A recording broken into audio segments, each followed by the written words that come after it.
सिंगोरजा में IBA test pass 40 खां वधीक उम्मीदवारनि खे ऑफर ऑर्डर न मिलण ख़िलाफ़ उम्मीदवारनि पारां प्रेस क्लब आॾो एहतिजाजी मुज़ाहिरो कयो वियो। उम्मीदवारनि पारां हथनि में बैनर ऐं प्ले कार्ड खणी ऑफर ऑर्डर ॾियण जो मुतालबो कंदे सख़्त नारेबाज़ी कई वई। मुज़ाहिरे जे अॻुवान रिज़वान मीराणी, अब्दुल कादिर शेख ऐं ॿियनि चयो त PST ऐं JEST नौकरियुनि लाइ IBA टेस्ट ज़रिए 40 खां वधीक नंबर हासिल कया, पर उन बावजूद बि सिंध हुकूमत ऐं तालीम खातो नज़रअंदाज करे रहियो आहे। उन्हनि वज़ीर आला सिंध सैयद मुराद अली शाह ऐं सूबाई वज़ीर तालीम खां मुतालबो कयो त उम्मीदवारनि खे ऑफर ऑर्डर जारी करे बेचैनी ख़त्म कई वञे।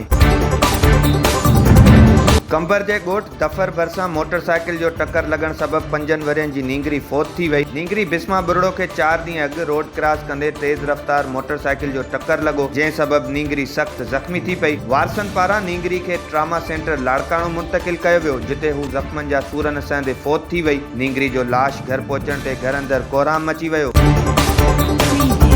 दाद लगारी भरिसां ॻोठ गुलबार लगारी में लगारी बिरादरी जी ॿिनि धुरनि में कारे जे पुराणे तकरार तां झेड़ो थी पियो। लगारी बिरादरी जी हिकु धुर पारां ॿी धुर मथां फायरिंग कई वई। फायरिंग जे नतीजे में निज़ामदीन लगारी गोली लॻण सबबि सख़्त ज़ख़्मी थी पियो। निज़ामदीन लगारी जे वारसनि मूजिबि फरीद लगारी धुर सां असांजो 40 साल पुराणो कारे जो तकरार हलंदड़ आहे, जंहिंजो फ़ैसिलो करम खान महर वटि थियो। उन बावजूद फरीद लगारी धुर निज़ामदीन मथां हमलो कयो। पुलिस ज़ख़्मी खे मेडिकल लेटर जारी कंदे खेसि तिबी इमदाद लाइ मक़ामी अस्पताल रवानो करे छॾियो। वाक़िए जो फरीद लगारी समेत 5 माण्हुनि मथां केस दाख़िल।